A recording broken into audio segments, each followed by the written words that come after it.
Our story continues. Day followed after day in Partha with no end to Odyssean's task. It was not that he couldn't sense the forces stirring within most of those who came to him, but that their progress beyond that did not leap forward as his or even Lilia's had done. It mystified Odyssean. He spoke of it with her as they lay in bed in the elegant quarters granted them by the generous Master Ethan, but Lilia seemed not at all bothered by the lack of results. It shows that you are even more special, my love, as I already knew. Lilia cooed, her hand running over his chest. But give it a few more days. I think you will begin to see what you desire. I'm glad you think so. He returned morosely. I also appreciate it more, since I know you weren't happy when we found ourselves here, instead of nearly in Kajan. I am, if nothing else, very adaptable, dear Odyssean. I have been forced to be. Odyssean would have questioned her remark, but when he looked at her again, it was to discover that Lilia had just drifted off to sleep. A few minutes later, he fell asleep too, for the next few hours happily relieved of his concerns. The noble woman's predictions came to pass barely 2 days later. By this time, Odyssean had touched nearly everyone in town. There were astonishingly few people hesitant about awakening the gift within themselves, and fewer yet that he could deny. It was Master Ethan who suggested those who should be forbidden time with Odyssean. They were criminals all, the most suspicious and untrustworthy. As lead justice of the Parthian tribunal, the merchant knew most of them by face. He made certain to stand by Odyssean once he knew what was happening. That man there, be wary of giving him anything, Ethan declared, then pointed to another. He's likely to slit your throat while you greet him, so watch that one too. In the beginning, Odyssean had dutifully obeyed, but on this day, he saw again the first man in question, an unsavory, bearded soul by the name of Romus. A wicked scar ran across a good portion of his bald pate, a result, no doubt, of his nefarious activities. The moment that Romus saw that he in turn was being observed, he started to leave. However, Odyssean suddenly decided that he wanted to speak with the disreputable figure. Romus, come to me. Hundreds of pairs of eyes fixed on Romus. He had no choice but to step forward despite the scowls from the town guard and many others. Master Ethan, too, was not pleased. Odyssean, I know you mean well, lad, but such as him, it would be more of a danger if given the gift. Lilia put a soft hand on the merchant's arm. But dear Ethan, how do you know that some others like Romus have not already received Odyssean's aid? Can you claim to know every villain to walk Partha? No, my lady, but I know a damn lot. Pardon my saying so, and this one's among the worst. She would not be dissuaded. You have seen the faces of those who would have been awakened. You yourself have experienced it too. Look deep. Do you think that you could ever use it for ill? No, never, but... said Ethan, faltering slightly. No one could. Lilia insisted. No one could. Not bothering to see what his host might say next, Odyssean reached for Romus, who looked less like a threat and more like a frightened child. The bald man was surrounded by a good many townsfolk who considered Odyssean something of a holy figure. Don't be afraid, said Odyssean. To the crowd, he added, give him some room. It's all right. As they obeyed, the son of Diomedes drew him closer. Romus frowned, but let himself be guided. Still at Master Ethan's side, Lilia leaned forward, her gaze intent. The rest of the townsfolk watched warily, Romus's reputation apparently well known. They were ready to defend Odyssean if anything happened. But Odyssean himself had no such fears. The moment he touched the other man's hands, the force within him surged forth. Odyssean immediately felt it stir something within Romus. The bald man gasped, and a look of wonder spread across his face. It made him look like a completely different person, one whom Odyssean would have trusted with his life. It's... stammered Romus. yes, it is. Odyssean stepped back, as ever, giving the person a chance to come to grips with the change themselves. Romus chuckled like a child, and a tear slid down his cheek. With both hands, he rubbed the top of his head as he tried to comprehend. As the hands came away, Lilia abruptly called, Odyssean, see what he's done? Look at the scar. Odyssean could not look at it, for it no longer existed. The skin where once the jagged cut had lain was now as healthy and as pink as that on Jonas's restored face. And it had not been because of any effort by Odyssean. That was not immediately apparent to the townsfolk who applauded this latest work by his. Quickly raising his hands high, Odyssean waited for the crowd to quiet, then shouted, What you see was none of my doing. None at all. What you see before you, the miracle you've witnessed, Romus did himself. When the cries of denial arose, he grew more stern. I say this, and I know this. Who here would call me false? No one there could. Many began looking in amazement at Romus, who shook his head over and over, trying to deny the truth, as much as his neighbors had a moment before. But Odyssean would not let them. Romus, come join me by the fountain.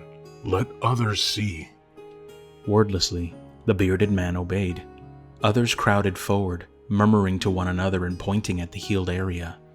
Romus began to turn a deep shade of crimson. There was nothing about him that looked like the hardened criminal Master Ethan had first identified. Uncanny, muttered the merchant in the background. Is it possible? Lilia clutched their host's arm tight. It is. She breathed to Ethan. Do you understand now? Yes. I suppose I do. Meanwhile, Odyssean had gathered the people's attention again. It may be some time before anything manifests again, but you see now what is possible. Let no one doubt that everyone will be able to do the same, and more. That was enough to send the throng into a roar. Many fell to their knees and thanked Odyssean, who looked extremely upset by this reaction. Get up! Get up! He insisted. His fury shook his followers. They stared fearfully. He did not care. They had to understand. No one bows to me. I am no king, no patriarch of the Mage clan. I was and still am a simple farmer. My land, my home, may be lost to me. But that's what I remain even with what I've been granted. I offer to share, not to command. Never, ever kneel to me again. There are no masters here, only equals. Even as he said it, Odyssean knew that they did not entirely see it that way. They would look to him for answers, for direction. He consoled himself with the thought that he acted as teacher, as guide. One day soon, most would no longer need him. There was even the possibility that some would surpass Odyssean, and that he, in turn, would have to learn from them. For the time being, though, it was all up to him.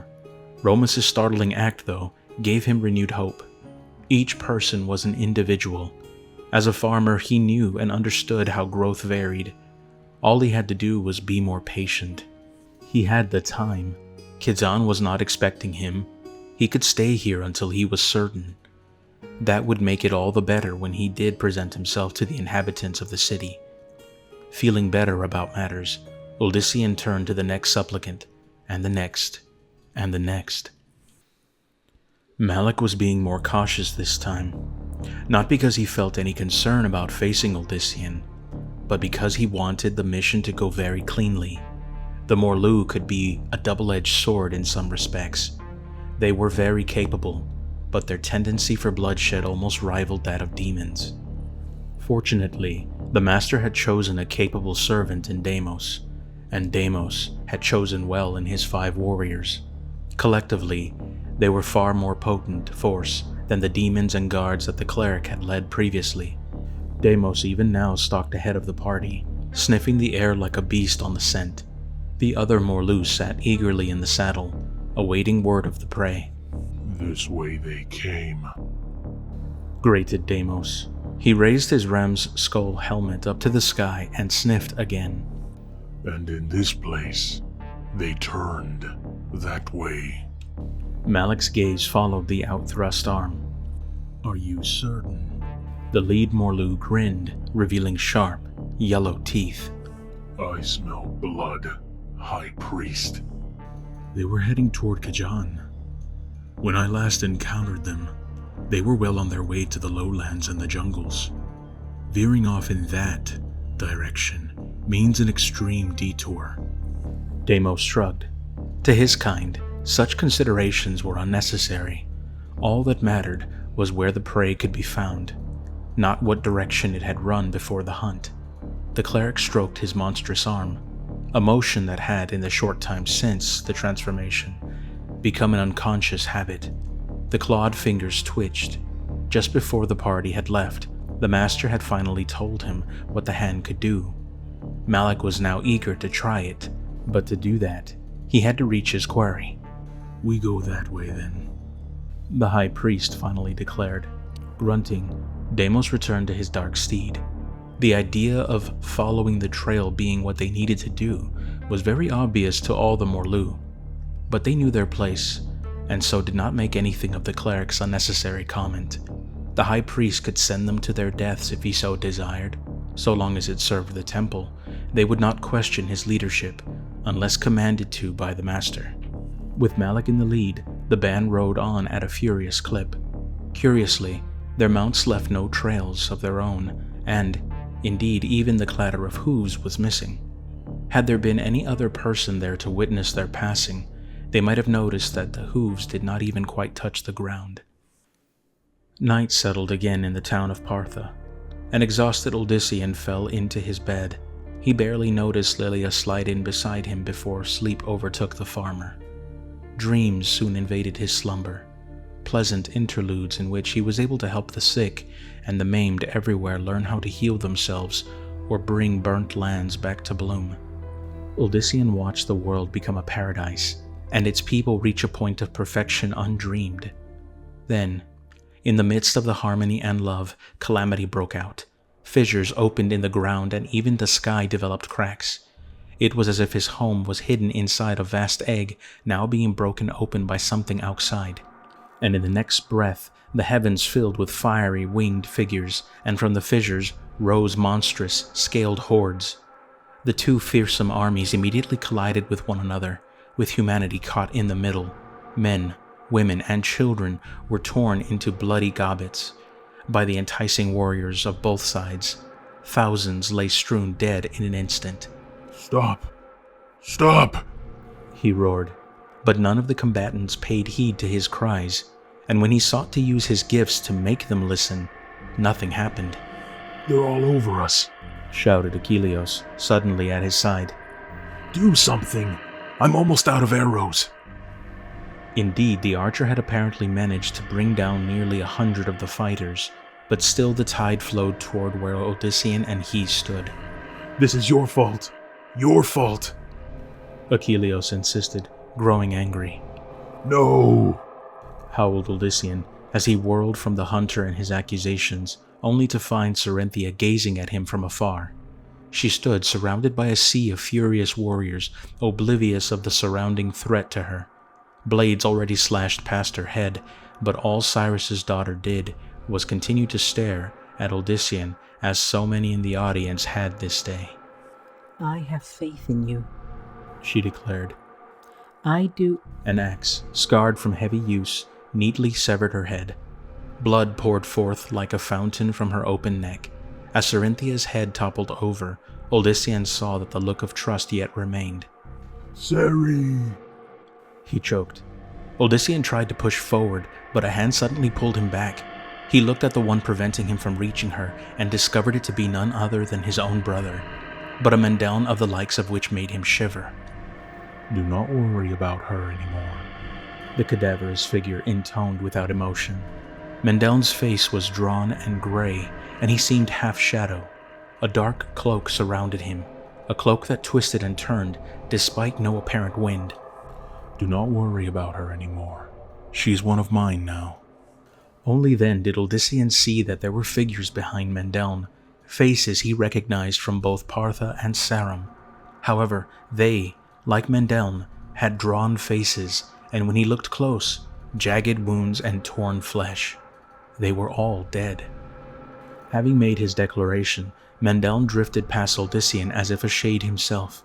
In his wake, the corpses of the innocent rose to follow. The fighting separated around Cerinthia's body, which still stood despite its death. Mendeln gestured, and the torso also turned to join him. Wait, called Achilleos, leaping forward. Throwing down his bow, he seized Cerinthia's bleeding head and rushed after Mendeln. Wait! Odyssean attempted to follow, but for him the battling legions would not make room. The winged warriors and their bestial adversaries pressed tight against one another, yet despite heavy losses on both sides, the numbers seemed undiminished. An endless flow of replacements continued to come, filling the world to overflowing. There was no longer even a hint of the paradise that had once stood all around Odyssean. The ground was a blazing slaughterhouse, the sky burnt and smoke-ridden. Then, when he had nearly given up hope, he heard Lilia's voice call to him. Desperately he looked around for her, at last spotting the noblewoman. Her finery gleaming, gliding toward him from across the carnage. The battle did not touch Lilia in the least. In fact, the combatants seemed eager to get out of her way. She ran directly into Odyssean's arms, holding him tight as he held her. Lilia, he gasped, relieved beyond belief. Lilia, I thought I'd lost you too. But you will never be without me, my love. Never. She cooed, holding him tighter yet. Her face was planted in his chest. We are bound to each other forever. Grateful, Odyssean leaned down to kiss her. Lilia raised her face to kiss his. Choking, he tried in vain to disengage from the noblewoman, but Lilia's embrace was unbreakable. Odyssean stared in horror as her mouth moved closer to his. Will you not kiss me, my love? She asked with a smile filled with sharp teeth. Her eyes had no pupils, merely a sinister shade of crimson covering the entire area under the lids. Her skin was scaled, and her ears beneath her hair long and pointed. The hair still hung long, but now consisted of harsh quills colored emerald green. Despite the macabre changes, there was still that about her that still filled Odyssean with desire, a desire so deep that it frightened him. The grand dress that she had worn was gone, utterly gone, and although similar scales covered her flesh, they did not hide what the human garments had often hinted of. No, he blurted, shoving her back with all his might. No. Lilia laughed at his antics. Her tail, which ended in 3 dagger-like projections, slapped merrily against the bloody soil. She took a step back on hooved legs that looked like the goats Odyssean had kept on the farm and displayed herself fully for his wide eyes. Am I not everything you dreamed? Am I not all you desire? The demonic woman laughed again, and even though that laugh sent chills through the hapless farmer, it also heightened his desire for her. Come, my love, Lilia continued, her clawed hands inviting him toward her. Come. You are mine, body and soul, soul and body. Come to me. As she said this, the army suddenly halted their struggles and turned to face Odyssean. They marched slowly toward him, their steps marching in rhythm with Lilia's voice. Body and soul, soul and body, body and... With a wordless cry, Odyssean woke up. He twisted to the side to find Lilia stretched over him, her face, her beautiful face, filled with concern. Odyssean, my love, are you ill? I saw the others. You. Planting his face in his hands, he slowly pulled himself together. I dreamed. That's all. Nothing but a bad dream. A nightmare? Lilia reached with a smooth, unclawed hand to his cheek. Odyssean instinctively flinched, recalling her appearance in a vision. And what a horrible nightmare it must have been, if it makes you so afraid of me. Lilia, I'm sorry. She shook her head, letting her loose blonde hair cascade over her naked form. Even shadowed by the darkness, she was arresting. Desire again filled Odyssean, and the foul dream began to slip into forgetfulness. Snaking her delicate arm around him, Lilia whispered, Let me help ease your mind. Let you see that you have nothing to fear from me. Lilia, Hush. Their lips met and stayed that way until Odyssean was well out of breath. As he inhaled, the noblewoman giggled, a sound not only extremely pleasant, but not at all like the seductive yet mocking laughter of the nightmare. And that is just for the beginning. I promise you.